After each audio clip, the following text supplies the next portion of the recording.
7 years ago, Steve Jobs asked Walter Isaacson, a former editor of Time magazine, if he would write his biography. Isaacson, who has done books about Benjamin Franklin and Albert Einstein, thought the request presumptuous and premature since Jobs was still a young man. What Isaacson didn't know at the time, and only a few people did, was that Jobs was about to undergo surgery for pancreatic cancer and was feeling his mortality.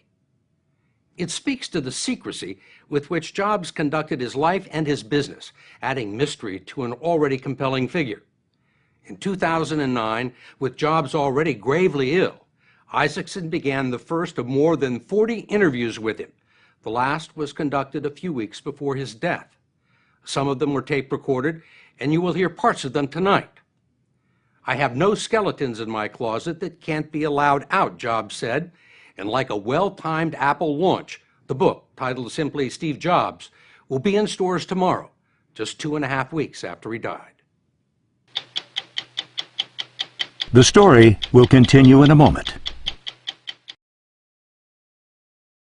When Walter Isaacson first began working on the book, which is published by Simon & Schuster, a division of CBS, Steve Jobs' wife, Lorene Powell, told him, "Be honest with his failings, as well as his strengths.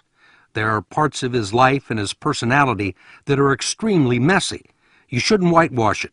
I'd like to see that it's all told truthfully." He's not warm and fuzzy, you know. And to do it, Isaacson interviewed more than 100 people, Jobs' friends, family, co-workers, and competitors. I think it's a tough book. It's a book that's fair. I mean, this is a real human being. He had lots of flaws. He was very petulant, he was very brittle, he could be very, very mean to people at times. And whether it was to a waitress in a restaurant or to a guy who had stayed up all night coding, he could just really just go at them and say, you're doing this all wrong, it's horrible. And you'd say, why did you do that? Why weren't you nicer? And he'd say, I really want to be with people who demand perfection, and this is who I am. Isaacson believes that much of it can be traced to the earliest years of his life and to the fact that Jobs was born out of wedlock, given up by his birth parents, and adopted by a working-class couple from Mountain View, California. Paul Jobs was a salt-of-the-earth guy who was a great mechanic, and he taught his son Steve how to make great things. And once they were building a fence, and he said, you got to make the back of the fence that nobody will see just as good looking as the front of the fence. Even though nobody will see it, you will know, and that will show that you're dedicated to making something perfect. Jobs always knew he was adopted, but it still had a profound effect on him. He told Isaacson this story from his early childhood during one of their many taped interviews. Now, I remember right here on the lawn telling Lisa McMoyler, who lived across the street, that I was adopted. And she said, so does that mean your real parents didn't want you? Ooh, lightning bolt in my eye. I remember running into the house. I think I was probably crying, asking my parents, and they sat me down. They said, no, you don't understand. They said, we specifically picked you out. He said, from then on, I realized that I was not just abandoned. I was chosen. I was special. And I think that's the key to understanding Steve Jobs. Another factor was geography. Jobs grew up in Northern California, not far from Palo Alto. He was a gifted child who tested off the charts in a neighborhood populated by engineers. You know, he was raised in a place that was just learning how to turn silicon into gold. It had not yet been named Silicon Valley, but you had the defense industry, you had Hewlett-Packard, but you also had the counterculture of the Bay Area. That entire brew came together in Steve Jobs. He was sort of a hippie-ish rebel kid, loved listening to Dylan music, dropped acid, but also he loved electronics. Jobs would eventually cross paths with a computer wizard at Berkeley, 5 years his senior, named Steve Wozniak. They became fast friends, sharing a love of high-tech pranks and a disdain for authority.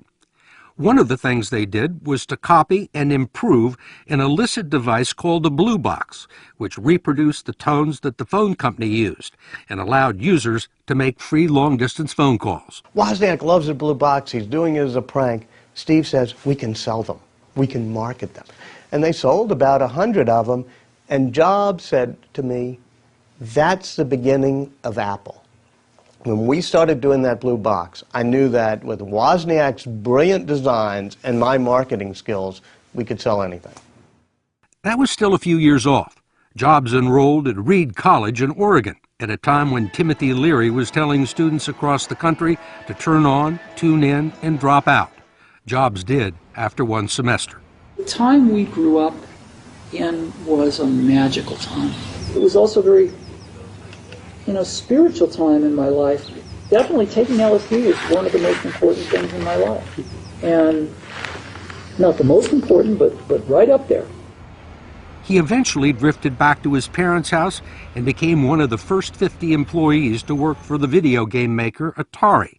But he was not a big hit with his coworkers. Never wore shoes. Had very long hair. Never bathed. In fact, when he went to work for Atari, they put him on the night shifts because people said he smelled so bad that they didn't want to work with him. He believed that his vegan diet and the way he lived made it so he didn't have to use deodorant or shower that often. It was an incorrect theory, as people kept pointing out to him at Atari. He was a pretty abrasive and in some ways, cantankerous character. But these people at Atari, they kind of get him. And they say, well, we don't want you to leave, but how about working the night shift? Jobs took a leave from Atari and spent 7 months wandering across India looking for spiritual enlightenment, and it turned out not to be a waste of time.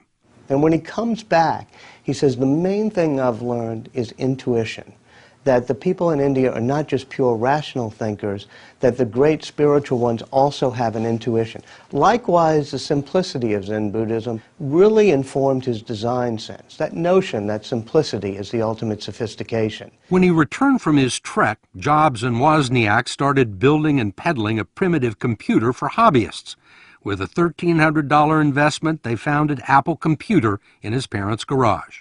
Explain to me how somebody who is a hippie, a college dropout, somebody who drops LSD and marijuana, goes off to India and comes back deciding he wants to be a businessman.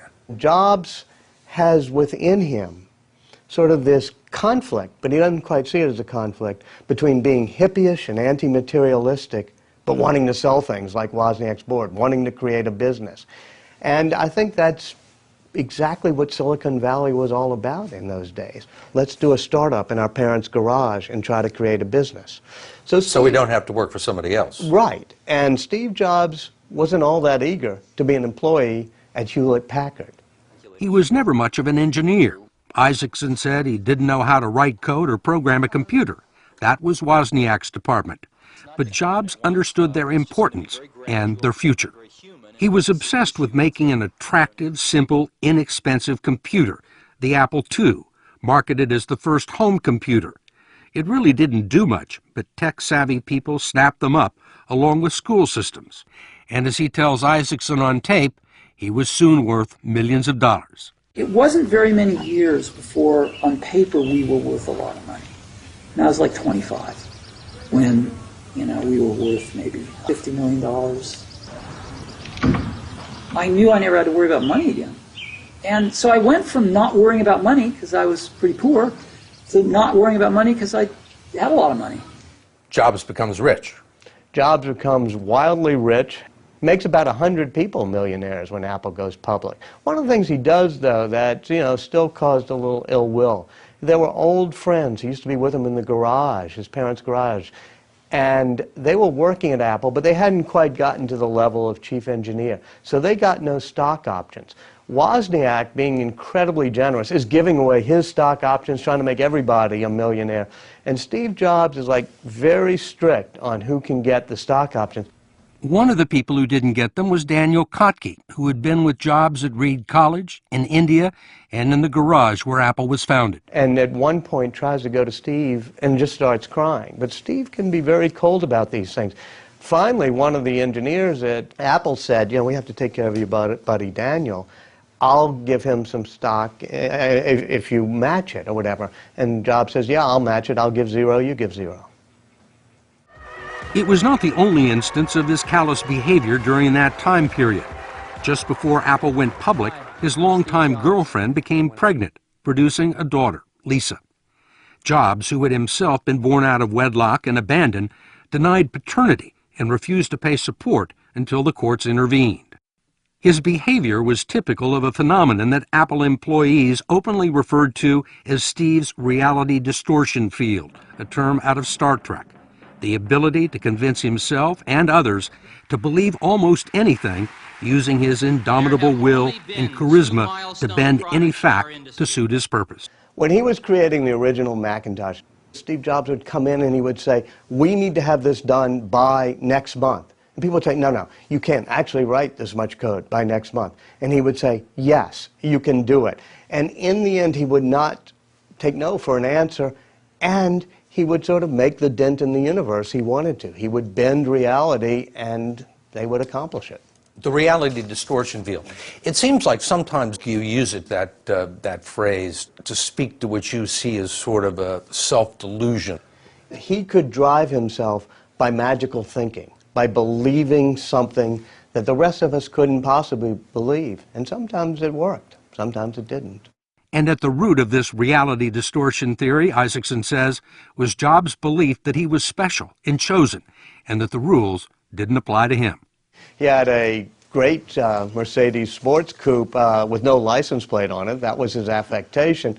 No But license plate? he always believed, I said, "Why don't you have a license plate?" At one point he said, "Well, I don't want people following me. I don't want people," I said, "Well, having no license plate is actually more noticeable." He said, "Yeah, you're probably right. You know why I don't have a license plate?" I said, "Why?" He said, "Because I don't have a license plate." And I think he felt the normal rules just shouldn't apply to him. And he had his little everyday acts of rebellion that were showing, hey, I'm a little bit different. Parking in handicap spots. Yeah, I mean, he always kind of felt, I don't succumb to authority. So, that's just who he is. That disregard for the establishment helped him achieve some of his biggest successes, allowing him to see products and applications that no one else imagined. So in 1984, Apple introduced a truly revolutionary product, the Macintosh. It used graphics, icons, a mouse, and the point-and-click technology that is still standard. It was innovative and influential, but sales were disappointing, and Jobs' confrontational management style became even more brittle. He would try and rationalize it in this taped interview with Isaacson. I feel totally comfortable going in front of everybody else. God, we really f***ed up the engineering on this, didn't we? That's the ante for being in the room. So we're brutally honest with each other, and all of them can tell me they think I'm full of shit, and I can tell anyone I think they're full of shit. And we've had some rip-roaring arguments where we're yelling at each other.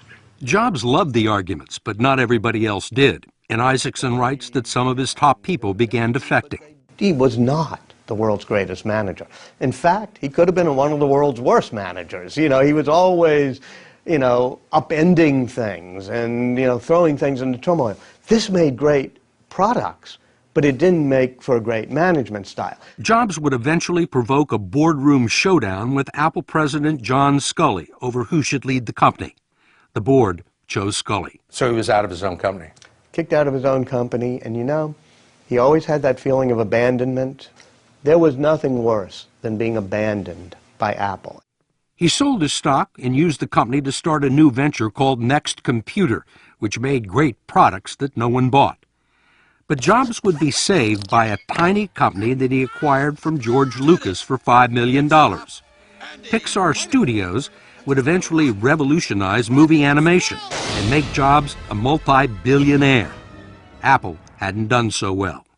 And a decade after Jobs left, it decided to buy Next Computer and the services of Jobs as a consultant, but he would soon take over as CEO.